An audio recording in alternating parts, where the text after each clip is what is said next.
بسم اللہ الرحمن الرحیم الحمد للہ نحمده ونستعینه ونستغفره ونؤمن به ونتوکل علیہ ونعوذ باللہ من شرور انفسنا ومن سیئات اعمالنا من يهده الله فلا مضل له ومن يضلله فلا هادي له ونشهد أن لا إله إلا الله وحده لا شريك له ونشهد أن سيدنا ومولانا محمدا عبده ورسوله صلى الله عليه وعلى آله وبارك وسلم تسليما كثيرا أما بعد فأعوذ بالله من الشيطان الرجيم بسم الله الرحمن الرحيم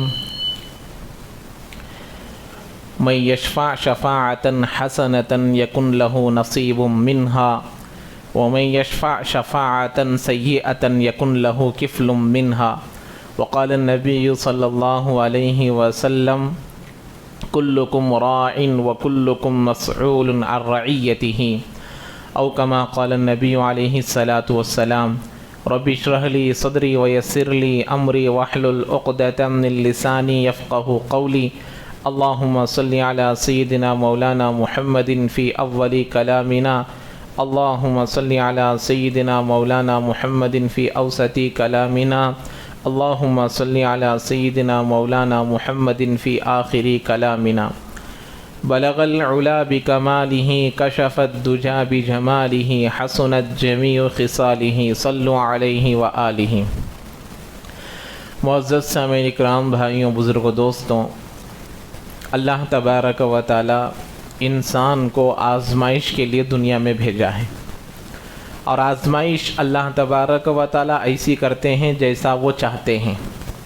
آزمائش میں انسان محتاج ہے، آزمائش میں انسان مختار نہیں ہے، تو لہٰذا ممتحن اللہ ہیں، تو اللہ تبارک و تعالی اپنے بندوں کا جیسا چاہے امتحان لیں گے، اور لے رہے ہیں اور لیتے آ رہے ہیں۔ تو لہٰذا یہ امتحانات جو انسان پر آتی ہیں، دشواریاں جو انسان پر آتی ہیں، پریشانیاں جو انسان پر آتی ہیں، ایک کے بعد ایک، ایک کے بعد ایک، اسی کا نام زندگی ہے۔ تو یہ جو آزمائشیں آتی ہیں یہ اللہ کے جانب سے ہی آتی ہیں۔ اللہ تبارک و تعالی قرآن مجید میں کئی جگہ ارشاد فرمایا لَيَبْلُوَنَّكُمْ کہ ہم تم کو آزمائیں گے، کئی ساری چیزوں سے آزمائیں گے۔ لَيَبْلُوَنَّكُمْ بِشَيْءٍ مِّنَ الْخَوْفِ وَالْجُوعِ، یہ اس طریقے سے بہت ساری چیزوں کو بتایا۔ اور یہ آزمائش اللہ تعالیٰ کیوں کرتے ہیں؟ اللہ تعالیٰ ایمان والوں کے ایمان کو جانچنا چاہتے ہیں، ایمان والوں کے ایمان کو دیکھنا چاہتے ہیں۔ دنیا آزمائش کی جگہ ہے، دنیا دارالعمل ہے، دنیا دارالاسباب ہے۔ تو اللہ تعالیٰ آج ہم چھوٹی سی کوئی چیز خریدنے کے لیے جاتے ہیں، بازار کو جاتے ہیں، مارکیٹ میں جاتے ہیں، تو وہاں کئی سارے چیزیں رکھی ہوئی ہوتی ہیں، اس میں سے اچھی چیز کو ہم اٹھاتے ہیں، چاہے وہ فروٹس ہو، چاہے وہ ترکاری ہو، چاہے وہ کھانے کے قبیل سے ہو، چاہے وہ استعمال کرنے کے قبیل سے ہو۔ ہم یہ کہتے ہیں کہ 10 روپیہ زیادہ لے لو لیکن ہمیں اچھی چیز دو۔ تو ہم لوگ ہر چیز کو آزما کر لیتے ہیں۔ ایک پانی کا مٹکا بھی اگر ہم لینے کے لیے جاتے ہیں تو اس کو مار مار کر دیکھتے ہیں کہ کہیں اس کو سوراخ تو نہیں ہے، کہ یہ مٹکا اچھا ہے یا نہیں ہے، یہ اچھا ٹھنڈا پانی دیتا ہے یا نہیں دیتا ہے۔ ان تمام چیزوں کو دیکھتے ہیں ہم چیزوں کے لیے۔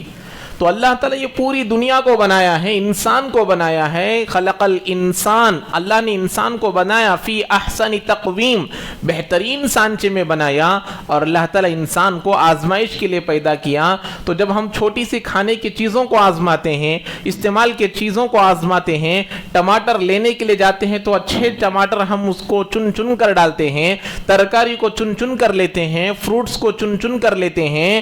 تو اللہ تعالیٰ ایمان والوں کے ایمان کو بھی جانچتے ہیں، ایمان والوں کے ایمان کو بھی اللہ آزماتے ہیں کہ ایمان والوں میں کس کا ایمان مضبوط ہے۔ صحابہ کے زمانے میں بھی منافقین کا تذکرہ قرآن میں مکی صورتوں میں تو نہیں ہے، مدنی صورتوں میں منافقین کا ذکر آتا ہے۔ اللہ تعالیٰ منافقین کو آزمائے کہ ایسے ایسے مراحل لے کر آئے کہ جہاں جیسے مثال کے طور پر اللہ کے راستے میں جا کر جان کا نذرانہ پیش کرنا، جان کی قربانی کو پیش کرنا، یہاں منافق نہیں آ سکتے تھے، یہاں اللہ کے دشمن نہیں آ سکتے تھے، یہاں پر رسول کے دشمن نہیں آ سکتے تھے۔ اللہ کا دشمن، نبی کا دشمن نماز میں شریک ہو سکتا ہے، روزے میں شریک ہو سکتا ہے، زکوٰۃ میں شریک ہو سکتا ہے، حج میں شریک ہو سکتا ہے، لیکن اللہ تبارک و تعالیٰ کے راستے میں اپنی جان کا، اپنی مال کا، اپنے وقت کا اور اپنے صلاحیتوں کا نذرانہ پیش کرنا یہ ایک مومن کے علاوہ کسی اور کی بس کی بات نہیں ہے۔ اسی لیے اللہ تبارک و تعالیٰ منافقین کا امتحان اللہ کے راستے میں لیا، اپنے راستے میں لیا، بدر میں لیا، احد میں لیا، خندق میں لیا، اللہ تعالیٰ آزمانے کے لیے کہ یہ اپنی جانوں کا نذرانہ پیش کرتے ہیں یا نہیں کرتے ہیں۔ تو صحابہ کے زمانے سے بھی اللہ تعالیٰ ایمان والوں کو بھی آزمایا تاکہ معلوم ہو جائے کہ حقیقی ایمان والے کون ہیں، حقیقی رسول کو ماننے والے کون ہیں، حقیقی اللہ کو ماننے والے کون ہیں۔ یہ معلوم ہونے کے لیے اللہ تعالیٰ آزماتے ہیں۔ تو ایسے ہی صحابہ کے بعد تابعین، تبع تابعین، اولیاء اللہ، اور آج تک ہمارا زمانہ چل رہا ہے۔ تو اللہ تعالیٰ ہر مومن کے اوپر بھی آزمائش لاتے ہیں۔ ایک تو پوری قوم پر آزمائش لاتے ہیں، ایک گھر پر بھی اللہ تبارک و تعالیٰ آزمائش کو لا سکتے ہیں، ایک مسلمان پر بھی اللہ تعالیٰ آزمائش کو لا سکتا ہے۔ ایمانیت والا دین، عبادت والا دین، معاملات والا دین، معاشرت والا دین، اخلاقیات والا دین، یہ پانچوں شعبوں کا دین، یہ پانچوں قسموں کا دین جب آدمی کے اندر پورے طور پر آ جائے گا، اللہ کی مدد، اگر یہ پانچ چیزیں پوری کمیونٹی میں، پورے مسلمانوں میں، پوری قوم میں، پورے دنیا میں، پورے ملک میں ہو جائے گی، اللہ کی مدد بھی سب کے ساتھ ہو جائے گی۔ اگر یہ پانچ چیزوں کا دین کسی ایک آدمی کے ساتھ ہوگا، کسی ایک آدمی کی زندگی میں ہوں گے، تو اللہ کی مدد بھی صرف اسی کے ساتھ ہوں گی۔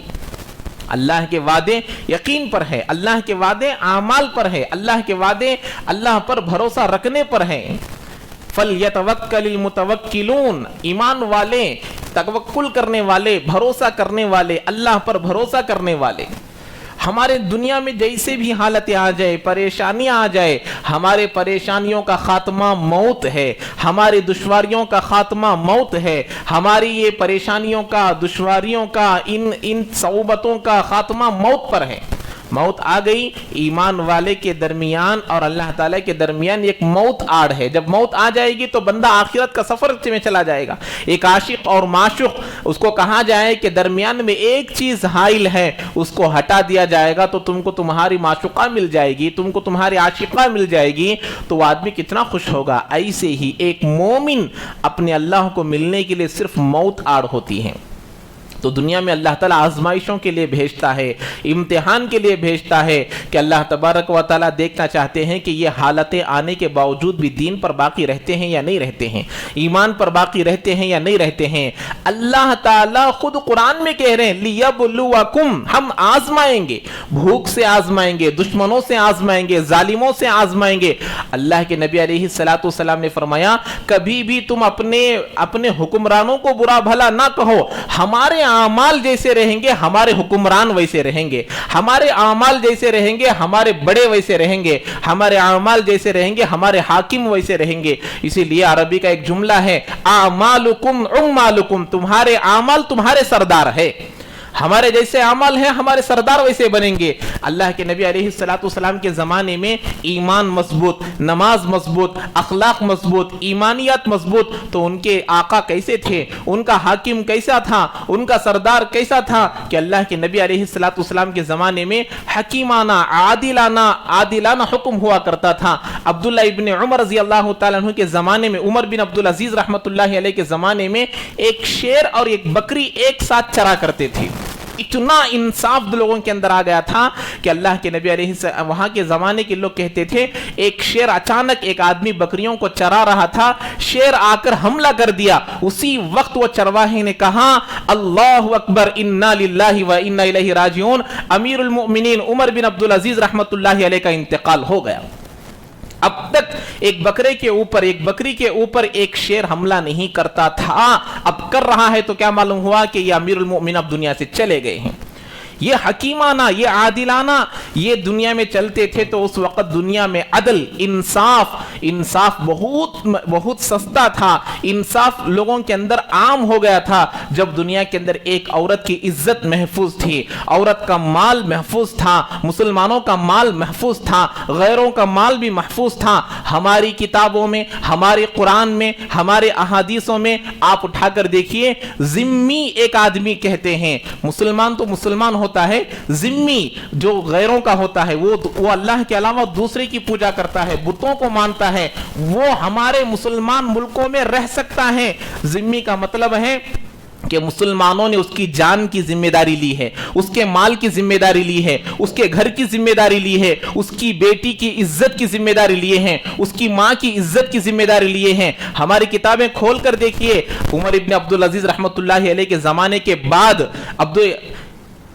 عمر ابن عبدالعزیز رحمۃ اللہ علیہ کے زمانے کے بعد ایک زمانہ آیا، عبداللہ ابن مبارک رحمت اللہ علیہ کے زمانے میں ایک گھر بک رہا تھا، ایک گھر کے بازو ایک جگہ بک رہی تھی، تو آدمی نے آ کر پوچھا کہ یہ جگہ کتنے میں بکے گی؟ مثال کے طور پر آج کے زمانے میں 1 سینٹ 12 لاکھ 15 لاکھ جو چلتا ہے، تو اس طریقے سے اس زمانے میں ایک رقم چل رہی تھی، تو اس نے کہا میری جگہ کی قیمت مثال کے طور پر 15 لاکھ ہے، تو اس نے کہا ابھی مارکیٹ کی قیمت تو 10 لاکھ چل رہی ہے، تمہاری 15 لاکھ کیوں ہے؟ تو انہوں نے کہا میرے گھر کے بازو جو گھر ہے اس گھر کی وجہ سے میری جگہ کی قیمت بڑھ گئی ہے، میرے گھر کے بازو عبداللہ ابن مبارک رحمت اللہ علیہ کا گھر ہے، ایک مسلمان کا گھر ہے، ایک مسلمان رہتا ہے، جس کی وجہ سے تمہاری جان، تمہاری مال، تمہاری عزت، پوری چیزیں محفوظ رہتی ہیں، اسی لیے میرے گھر کی جگہ کی قیمت بڑھ گئی ہے۔ تو ایسے ذمی حضرات کی ذمہ داری ہمارے مسلمان لیا کرتے تھے، غیر ہمارے مسلمانوں کے ملک میں امن سے رہا کرتے تھے، خوشی سے رہا کرتے تھے، وہ اپنے مذہب پر پورے طور پر عمل کرتے تھے، وہ جس خدا کو مانتے تھے ماننے کے لیے دیا جاتا تھا، وہ جس بت کو مانتے تھے ماننے کے لیے دیا جاتا تھا، وہ جس دین کو مانتے تھے اس کو ماننے کے لیے دیا جاتا تھا، لیکن دین کے اختیار کرنے پر مجبور نہیں کیا جاتا تھا۔ یہ ہمارا اسلام تھا، ہماری کتابوں کو، ہمارے قرآن کو، ہمارے احادیثوں کو نکال کر دیکھنے سے ہم کو معلوم ہوتا ہے۔ تو میرے بھائیوں، اللہ تبارک و تعالی آزمائش کے لیے ہی بھیجا ہے۔ ہمارے اوپر جو حالتیں، جو پریشانی آتی ہے وہ اللہ کے جانب سے آتی ہیں۔ ہم بارہا کہتے ہیں کرنے دھرنے والی ذات اللہ کی ہے، ایک پتا اللہ کے حکم سے نہیں ہٹ سکتا۔ تو اتنے بڑے بڑے ظالمین جب ہمارے اوپر مسلط ہوتے ہیں تو یہ بھی اللہ کے جانب سے ہی ہوتے ہیں۔ کیوں ہوتے ہیں؟ اللہ چاہتے ہیں کہ اللہ نرمی سے دیکھے کہ آؤ دین کی طرف، آؤ نماز کی طرف، آؤ روزے کی طرف، آؤ حج کی طرف۔ کتنے لوگ نبی آئے، نبی کے بعد صحابہ آئے، صحابہ کے بعد اولیاء آئے، پورے لوگ بولتے گئے، بولتے بولتے، لکھتے لکھتے، بیان کرتے کرتے، دعوت دیتے دیتے لوگ قبروں میں چلے گئے، بزرگان دین قبروں میں چلے گئے، لیکن آج تک 5 وقت کی نمازوں میں ہماری مسجدیں فل ہونے کے لیے نہیں ہیں، اللہ کا ڈر دلوں میں آنے کے لیے نہیں ہے۔ تو اللہ تعالیٰ بندوں پر ایسے آزمائشیں ڈالتے ہیں کہ بندے دین پر اب تو آ جا، میرے طرف اب تو آ جا، نماز کی طرف اب تو آ جا۔ تو ایسی حالتوں سے متاثر نہیں ہونا چاہیے۔ تو لہٰذا اب آپ لوگوں کو معلوم ہے کہ ملک کے اندر جو حالتیں چل رہی ہیں، ملک کے اندر جو پریشانیاں چل رہی ہیں، جو صعوبتیں مسلمانوں پر آ رہی ہیں، یہ آج کا نہیں ہے، یہ سوشل میڈیا، یہ انٹرنیٹ، یہ 5G، یہ 4G، یہ سوشل میڈیا کی وجہ سے، یہ نیٹ ورک ہونے کی وجہ سے آن کی خبر، سیکنڈوں کی خبر، منٹوں کی خبر، گھنٹوں کی خبر فوری طور پر موبائل میں آ جاتی ہیں، فوری طور پر ہم کو معلوم ہو جاتا ہے، مسلمان متاثر ہو جاتا ہے، مسلمان پریشان ہو جاتا ہے کہ مسلمانوں پر کیسی حالتیں آ رہی ہیں۔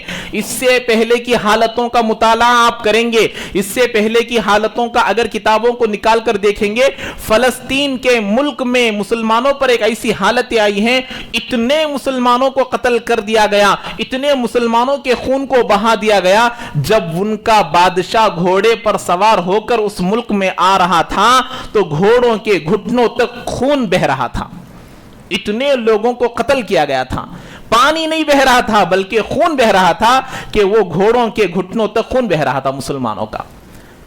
ایسی حالتیں آئی ہیں क्यों आई हैं कि वो अभी अल्लाह के जानिब से हैं। आते ही हालतें, क्यों? मुसलमानों के परेशानियों का खात्मा वो मौत है। मौत आते ही हर किस्म की परेशानी खत्म हो जाती है। उसके बाद बंदा, हदीस पाक में शेख ज़करिया साहब नव्वरल्लाहु मरक़दहु लिखे हैं, जब नेक बंदा, जब अल्लाह का बरगुज़ीदा बंदा, जब अल्लाह का मुत्तकी बंदा जब इंतकाल कर जाता है, 500 फरिश्ते उसकी रूह को लेने के लिए आते हैं। बंदा खुश हो जाता है, उसकी रूह तड़पने लगती है कि मुझे जल्दी से मेरे अल्लाह से मुझे मुलाकात करा दीजिए, मेरे अल्लाह से मुझे मुलाकात करा दीजिए। उसको कब्र में ले जाया जाता है, अब तुमको हमेशा यहाँ रहना है, इस तरीके से उसको खुशखबरियाँ दी जाती है। तो मेरे भाइयों, हालतें आएंगी। अब हालतें आप लोगों को मालूम है। अब यहाँ पर जो हकीकी मसला है कि वोट किसको डालना, किस पार्टी को साथ देना, हम लोग क्या करना इसी हालतों में। सबसे पहली बात तो ये है कि 100% वोट डालना, वोट हमारा मिस नहीं होना। 70 साल हो, 80 साल हो, 80 साल के ऊपर अगर हमारे घरों में कोई है तो घर पर ही वोटिंग कर सकते हैं। 80 साल के ऊपर रहने वाली मस्तूरात हो, मर्द हजरात हो, बुजुर्गान दीन हो, बड़ी उम्र वाले हो, सिटीजन हो, इन तमाम लोगों के लिए घर के अंदर ही वोट डालने का इंतजाम किया गया है हुकूमत की जानिब से। हमारे मुल्क के अंदर हमको एक ताकत दी गई है, एक पावर दिया गया है कि हम लोग खुद अपने हाकिम को इख्तियार कर सकते हैं। पूरे हिंदुस्तान में 85, 80 पर 5, 85 एमपी सीट्स ऐसे हैं कि मुसलमान जिसको वोट डालेगा वो एमपी बनेगा।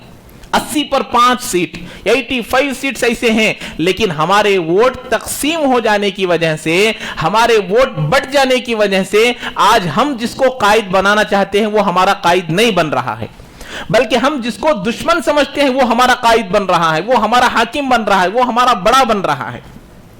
गुज़िश्ता जुमा भी मैं आप लोगों को एक मिसाल दिया था। एक हॉस्टल के अंदर 100 बच्चे पढ़ रहे हैं, एक हॉस्टल के अंदर 100 बच्चे पढ़ रहे हैं। 100 बच्चों में इख्तिलाफ हो गया। रोजाना हॉस्टल के अंदर खिचड़ी पक रही थी। अब 20 बच्चे खिचड़ी को पसंद करने वाले हैं, 80 बच्चे खिचड़ी को पसंद नहीं करने वाले हैं। वो ये कह रहे हैं कि हमको खिचड़ी पसंद नहीं है, हम नाश्ते में खिचड़ी के अलावा खाना चाहते हैं। अब वोटिंग किया गया, वार्डन ने कहा खिचड़ी जो खाना चाहते हैं वो इस डब्बे में चीटी लाकर डाल दे, वो लिखकर डाले कि हम खिचड़ी खाएंगे, और बाकी 80 लोग क्या खाना चाहते हैं वो यहां लाकर डाल दे। अब वोटिंग हुआ। अब जब उसको चीटी निकाल दी गई, 20 के 20 स्टूडेंट भी उन्होंने लिखा कि हम नाश्ते में खिचड़ी खाएंगे।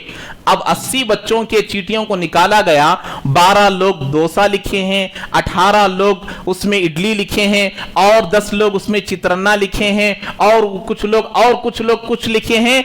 20 से बढ़कर या 20 एक नाश्ते का भी नंबर नहीं आया। 80 लोग होने के बावजूद भी 20 के मुकाबले में हार गए। क्यों हारे? इसलिए कि 80 लोग मिलकर एक फैसले पर नहीं आए कि हम सब मिलकर एक नाश्ते पर हम लोग अगर वोट डालेंगे तो हम जीत जाएंगे।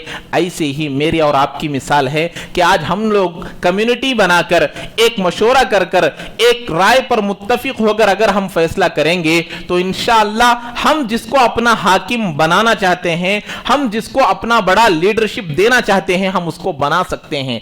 हमारा हिंदुस्तान जमहूरी मुल्क है, for the people, of the people, to the people. लोगों के जरिए से बनने वाली हुकूमत, लोगों के लिए बनने वाली हुकूमत और लोगों के लिए ही काम करने वाली हुकूमत है।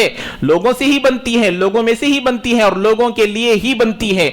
ये इतना बड़ा जमहूरियत मुल्क है, सेकुलरिज्म मुल्क है, तो इतना बड़ा मुल्क होने के बावजूद हमें इख्तियार दिया गया है। आज तक कितने मुसलमानों में ऐसे भी हैं कि वो ये कहते हैं कि हम वोट डाले नहीं, डालते भी नहीं, आज तक वोट डाले नहीं और डालते भी नहीं। लेकिन आज हम लोगों को वोट डालना बहुत जरूरी है।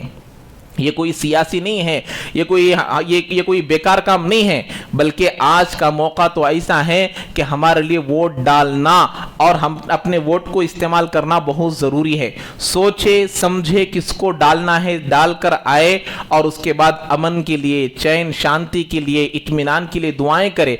आने वाले इंतखाबात में अल्लाह ताला खैर के फैसले फरमाए, ये दुआएं करे। गुजरे हुए 10 सालों में आप लोगों को भी मालूम है कि मुसलमानों पर कैसी हालतें आई है। है। एक इशू को, एक चीज को लेकर मुसलमानों को बदनाम किया जाता है। कर्नाटक के अंदर भी एक वाकया पेश आया, एक लड़की को एक ने मर्डर कर दिया, उसको कत्ल कर दिया, उसको मार दिया। हम ये कहते हैं कि उसका मर्डर करने से पहले ही उन दोनों का ताल्लुक रखने की इजाजत इस्लाम नहीं देता। मर्डर करने की बात तो बात की बात, पहले वो जो लड़का फयाज लड़का है उसका उस लड़की के साथ ताल्लुक कायम करना ही इस्लाम के खिलाफ है। उसका ईमान खतरे में आ गया। वो अल्लाह पर यकीन रखता है या नहीं रखता है इसका यकीन नहीं है, वो रसूल पर ईमान रखता है या नहीं रखता है इस पर यकीन नहीं है। अगर रखता तो वो उसके साथ ताल्लुक कायम नहीं करता, वो अल्लाह को मानता तो उसके साथ वो ताल्लुक कायम नहीं करता, अगर रखता तो वो उसके साथ मोहब्बत नहीं करता। हमारे मुसलमान लड़की से भी शादी से पहले बात करने की इजाजत नहीं है। निकाह असर के बाद है, असर से पहले भी मंगनी होने वाली लड़की से बात करने की इजाजत नहीं है। तो ऐसा लड़का जब एक मर्डर कर देता है, कत्ल कर देता है, तो पूरे इस्लाम को बदनाम करना क्या अक्लमंदी की बात है।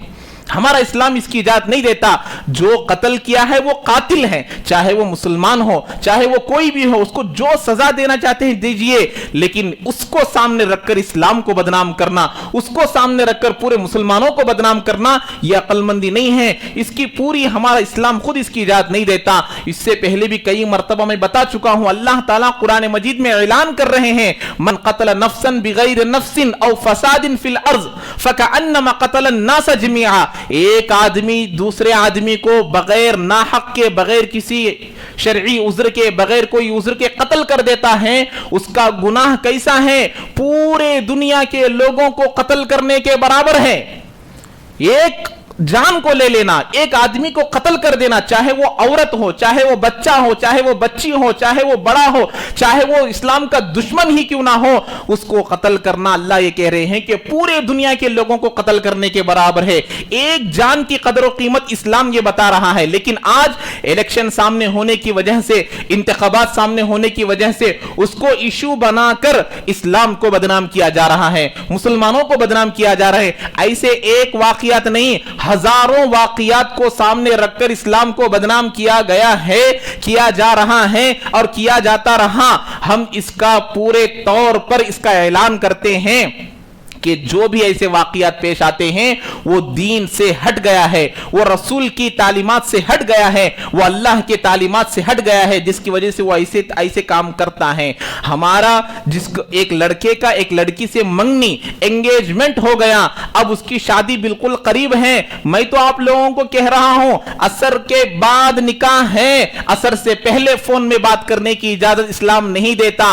अब ये लड़की के साथ फिर रहा है, लड़की के साथ अफेयर कर रहा है, बातें कर रहा है, उसके साथ रातें गुजार रहा है, इस्लाम कहां से इसकी इजाजत देगा? वो इस्लाम से निकल जाएगा, वो दीन से निकल जाएगा, वो रसूल की तालीमात से दूर चला गया, वो अल्लाह के तालीमात से दूर चला गया। ऐसे आदमी को सामने रखकर इस्लाम को बदनाम करना, मुसलमानों को बदनाम करना, ये एक किस्म की साजिश है, ये वोट हासिल करने के लिए एक साजिश है। हम इसको पूरे तौर पर इसकी मजम्मत करते हैं।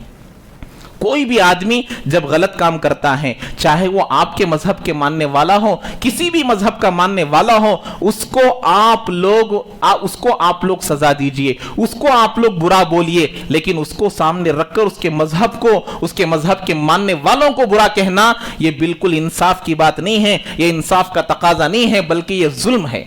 हमारी इस्लामी तालीमात को देखिए, हर एक के साथ अच्छाई का मामला करने का हुक्म देता है।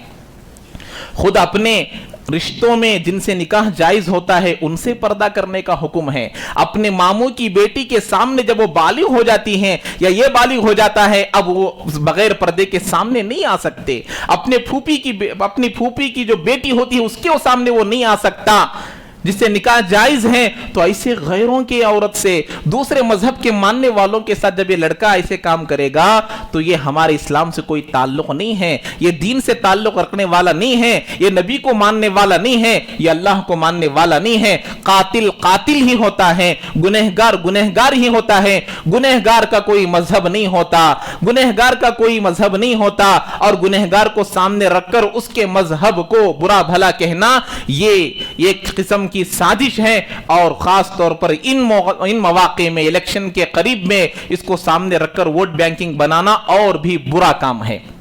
تو میرے भाइयों आखिरी बात यही है कि आज जो है हिंदुस्तान में दूसरे मरहले का दूसरे स्टेज का वोटिंग चल रहा है। कर्नाटक में भी आज चल रहा है पहला। तो आप लोगों का 13 तारीख को आने वाला है, तो अपने अपने वोटर लिस्ट को चेक कर लें और हर एतबार से सबसे पहले फजर की नमाज पढ़कर जाकर अपना अपना वोट डालकर आ जाए। इसमें याद रखिए पैसा लेना, इसमें रिश्वत लेना, ये तमाम चीजें जायज नहीं है। उनके पास से पैसे लेकर गरीबों को देना, ये कैसे हो गया कि दूसरे से कोई पेशाब लेकर दूसरे को देगा, कोई दूसरे से पाखाना लेकर दूसरे को देगा, या ऐसे ही है। अपने गरीबों को अगर साथ देना चाहते हैं तो अपने कमाई के पैसों को दो, अपने मेहनत के पैसों को दो। ये हराम का पैसा लेकर अरे भाई गरीबा हैं उनको ले जाकर देंगे, नहीं, ये पैसा नहीं लेना। जो आपको दिया है उसी को वापस दे दीजिए। वोट डालना आपका हक है, वोट डालना आपके इख्तियार में है, आपका दिल जिसकी तरफ गवाही देता है। पैसा लेकर डालना, पैसा देने वाले को डालना, ये तमाम चीजें हराम है, सूद से बदतर है, झूठ से बदतर है, धोखे से बदतर है। इसलिए ये वोट एक शरीयत के एतबार से देखा जाए तो एक गवाही है, गवाही। और गवाही में आदमी मुख्तार होता है, मुहताज नहीं होता। इसलिए अपने वोट को अपना हक समझकर उसको इस्तेमाल करे और जो आप चाहते हैं उसको डालकर आए, और डालकर आने के बाद अल्लाह के लिए खैर के फैसलों की दुआएं करे कि अल्लाह आने वाले जो दिन आने वाले हैं उसमें हमारे मदारिस की, हमारे खानखाहों की, हमारे उलमा की, हमारे मसाजिद की, हमारे मराकिस की, पूरे मजहब के मानने वालों की हिफाजत फरमा। ये अल्लाह से दुआएं करना। हमारा मुल्क जुमहूरी मुल्क है, यहां हर एक के मजहब के मानने वाले को पूरा अमल करने की इजाजत दी गई है। हमारा कॉन्स्टिट्यूशन, हमारा दस्तूर, हमारा रूल, ये हमें इस्लाम पर चलने वालों को इस्लाम पर चलने की इजाजत देता है, गैरों के मजहब के मानने वालों को उनके मजहब पर चलने की इजाजत देता है। तुम्हारा मजहब तुम्हारे लिए है, मेरा मजहब मेरे लिए है। तुम अपना मजहब हम पर नहीं थोप सकते, हम अपना मजहब तुम पर नहीं थोपेंगे। वोट आता है जाता है, हुकूमत आती है जाती है, लेकिन हुकूमत को सामने रखकर खास तौर पर एक कौम के मानने वालों को निशाना बनाना, ये तुम्हारे लिए भी खैरियत नहीं है और दूसरों के लिए भी खैरियत नहीं है। ये मुल्क मेरा भी नहीं है, ये तुम्हारा भी नहीं है, बल्कि ये मुल्क सबका है। अगर ये बात नहीं समझी गई, नुकसान सबका है। तो लिहाजा अभी इलेक्शन में चल रहा है, तो इसमें अपने अपने वोटर लिस्ट में चेक करा ले, और चेक कराकर जिस दिन वोट डालने वाले हैं उसमें जाकर पूरे लोग, घर के हर अफराद वोट डालने की कोशिश करे। और ख़ास तौर पर रोज़ाना हस्बुनल्लाहु निअमल वकील व निअमल मौला व निअमन नसीर, इसका विर्द करते रहे, इसको पढ़ते रहे, दुआएं करते रहे कि अल्लाह खैर के फैसले फरमा, खैर के फैसले फरमा। आने वाली हमारी नस्लों को यहाँ पर दीन पर चलने की पूरी तौफीक नसीब फरमा, इसकी दुआएं करते रहना। आज हम चले जाएंगे, हमारे नस्लें बाकी रहने वाले हैं। पिछले दिनों को मत भूलिए, पिछले दिनों को मत भूलिए। ऐसी पार्टी को साथ देने वाले जो हमारी बहनों के सरों से ओढ़नी उतारने वाले हैं, ऐसी पार्टी को साथ देना जो हमारे लड़कियों से पर्दे को उतारने वाले हैं, ऐसी पार्टी को साथ देना जो हमारे लड़कियों को बेपर्दा करना चाहते हैं, जो हमारे मदारिस को खत्म करना चाहते हैं, जो हमारे मसाजिद को खत्म करना चाहते हैं, जो हमारे वक्फ बोर्ड की प्रॉपर्टी को खत्म करना चाहते हैं, इसको वोट डालना, हम भी उसमें शामिल होना है। हम भी मस्जिदों को गिराने वाले हैं, हम भी वक्फ बोर्ड की प्रॉपर्टी को खत्म करने वाले हैं, हम ही हाथ पकड़कर अपने बच्चियों के बुर्के को हटाने वाले हैं, हम ही अपने बच्चियों के पर्दे को हटाने वाले हैं, बेपर्दा करने वाले हैं, अगर ऐसी पार्टी को साथ देंगे। तो लिहाजा सोचे समझे, जिसको हम वोट डालेंगे वो जीत कर आएगा, वो जितने खैर के काम करेगा उसमें हमारा भी हक होगा। अगर हम जिसको वोट डालेंगे वो जितने बुरे काम करेगा उसमें भी हमारा हक होगा। अल्लाह ताला हम तमाम को अमल की तौफीक नसीब फरमाए। जो हजरात सुन्नत नहीं पढ़े सुन्नतें अदा फरमा ले।